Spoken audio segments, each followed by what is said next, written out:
Welcome back नाज़रीन। जितने MNA MPAs minister होते हैं, अगर वो खर्चा करके आएंगे, पैसे लगा के आएंगे, तो आवाम की खिदमत क्या होगी। ये सियासत बिजनेस हो गया, ये सियासत इंडस्ट्री का रूप धार गए। जितने भी पैसे ये खर्च करें, आवाम की खिदमत नहीं होगी। तब्दीली कोई देख रहे हैं कि अगले इलेक्शन में जब लोग आएंगे, आज 4 साल दौरे हुकूमत परवेज़ मुशर्रफ के बाद जब ये दौर थी, लोगों की एक्सपेक्टेशन थी जमहूरियत डिलीवर करेगी। जमहूरियत का नाम ही वेलफेयर होता है, लेकिन ये हो नहीं पाए। सर बात ये है कि ये जो खर्चा होता है ये लाजमन है। क्यों कि मैंने पहले ही गुजारिश की, आइन में तो ये चीज़ नहीं लिखी कि 2-2, 3-3 करोड़ रुपया खर्चा करें। देखे ना, मैंने अब देखो, मैंने गुजारिश जैसे की कि मेरे कॉन्स्टिट्यूंस में 200 पोलिंग स्टेशन हैं। हर एक पोलिंग स्टेशन पे मुझे अपना एजेंट भेजना है, उसके साथ आदमी भेजने हैं जो उसकी हिफाजत करें रात को, कि मेरा मुखालिफ उनको रात को तंग ना करे।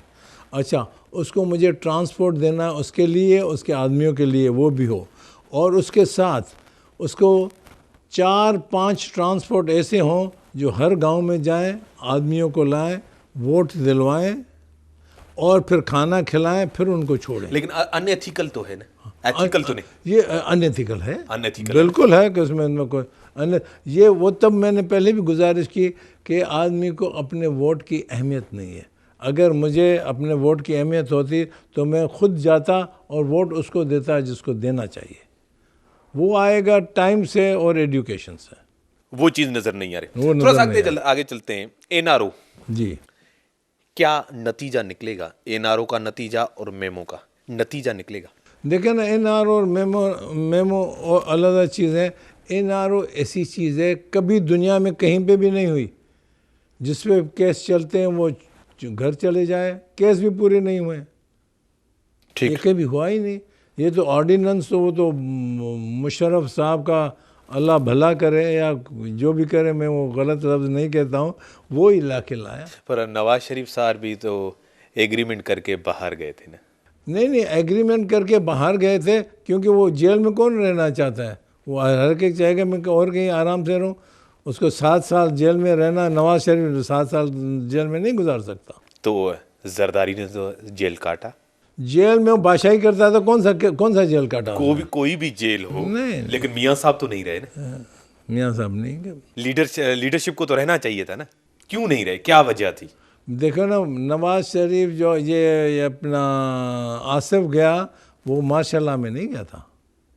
मियाँ साहब का मार्शल भी उसने लगाया जिसको मियाँ साहब ने रखा। सही, पर मियाँ साहब और उसका कोई मुकाबला नहीं है आसिफ अगर का। देखा जाए, जमहूरी दौर में हमने देखा है कि सियासतदान इज्तिमाई तौर नाकाम गया है। जब भी आमरीत आई है या जमहूरियत आई है, वही चेहरे होते हैं।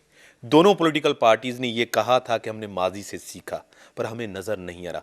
वही दोनों पॉलिटिकल पार्टीज में माइनस परवेज मुशर्रफ वही लोग बैठे। भाई देखे ना, जिसको आपने फेडरेटिंग सिस्टम पार्लियामेंट का बनाया, उसमें किसकी लीडरशिप की जगह है ही नहीं।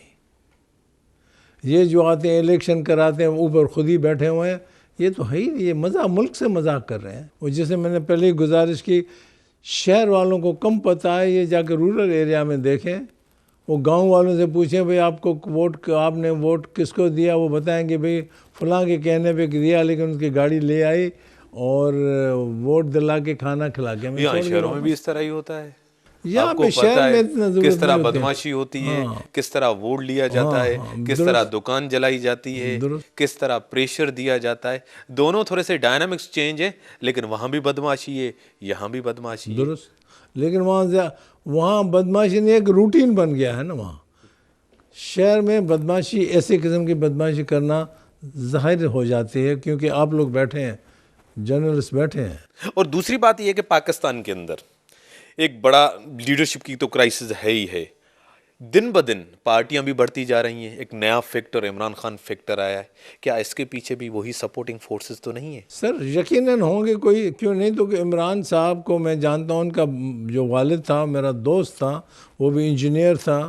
वो सखर पोस्टिंग हुई, वो मेरी वहाँ उसके बहुत करीबी हुई। लेकिन इनके भी जो जलसे होते हैं, करोड़ों रुपया खर्चा होता है। कहाँ से आता है? मुझे बताएं कि जलसा करोड़ों रुपयों से कम नहीं होता, कहाँ से आता है? वही ताकतें जो आईजी है। बस वो है या कोई भी है, ये मैं नहीं, वो कोई तो ताकतें होंगी। पाकिस्तान के अंदर, पाकिस्तान के बाहर कौन सी ताकतें? यहाँ की ताकतें? नहीं देखें, बाहर की जो ताकत जो इस वक्त यहाँ पे ज़्यादा तवज्जो दे रही है, अमेरिका दे रही है। अमेरिका में 1 सदी से ज़्यादा की बात है, क्विंसी एडम था, वो ली के गया था, एडवाइस छोड़ के गया था अपने मुल्क के लिए कि बदमाशों के पकड़ने के लिए आप मुल्क से बाहर न जाएं। Don't leave your country to kill the scoundrels outside the country. अब ये अमेरिका तो वही कर रहा है ना। उनका क्या ताल्लुक था इजिप्ट में क्या हो रहा है, इराक में क्या हो रहा है, अफगानिस्तान में क्या हो रहा है, वो अपने मुल्क का हिसाब ले। और आज रीजन के जो इश्यूज हैं वो भी अमेरिका की वजह से, अफगानिस्तान डिस्टेबिलिटी है वहाँ, पाकिस्तान के अंदर। लेकिन हमारी पॉलिटिकल पार्टीज हमेशा वोट अवाम से लेते हैं, लेकिन हुकूमत बन के वहाँ से, वॉशिंगटन से आती है। वोट अवाम से लेते हैं इसके लिए नहीं कि वोटर को अपने वोट की अहमियत है, क्योंकि मैं वहाँ से पैसा वहाँ से आता है ना। आजकल एक जो बुरी बात हुई है, पहले तो सिर्फ पैसों की ज़रूरत होती इलेक्शन लड़ने के लिए। अब जो सिंध में मैं देखता हूँ, वोटों इलेक्शन के लिए आपको एक और चीज़ की ज़रूरत है। कैसे? आपको 50-100 आदमी आपके पीछे होने चाहिए जो आपके कहने पे मारेंगे भी, खुद को मरवाएंगे भी, नहीं तो उसके बगैर आप इलेक्शन सिंध में नहीं कर सकते हो। अभी भी ये अभी भी एक साल के बाद अभी शुरू हुआ है। जुडिशरी तो अभी मजबूत भी है, जुडिशरी फैसले भी कर हाँ, रही। जुडिशरी वही फैसला करेगी जो उनके सामने आएगा ना। अभी तो जाली वोट है, उनकी कहानी भी चल रही। उनकी अभी देखे, ये अजीब बात है। मैं कुछ हैरान हुआ हूँ कि चीफ इलेक्शन कमिश्नर जो खुद ही जस्टिस रहा है, वो और चीफ जस्टिस सुप्रीम कोर्ट की आपस में इत्तेफाक है। एतजाज हसन का रोल देख रहे हैं? एतजाज हसन का रोल देख रहे हैं? पुल का किरदार अदा करेंगे? नहीं, बस क्या फैसला ऐसे ही रहेगा, हुकूमत चलती कोई रहेगी? पता नहीं लगता। ये देखें ना, इस वक्त हमारे पास 4 सूबे हैं, सिंध, बलूचिस्तान, फ्रंटियर, मैं अब तक उसको फ्रंटियर कहता हूँ, पंजाब।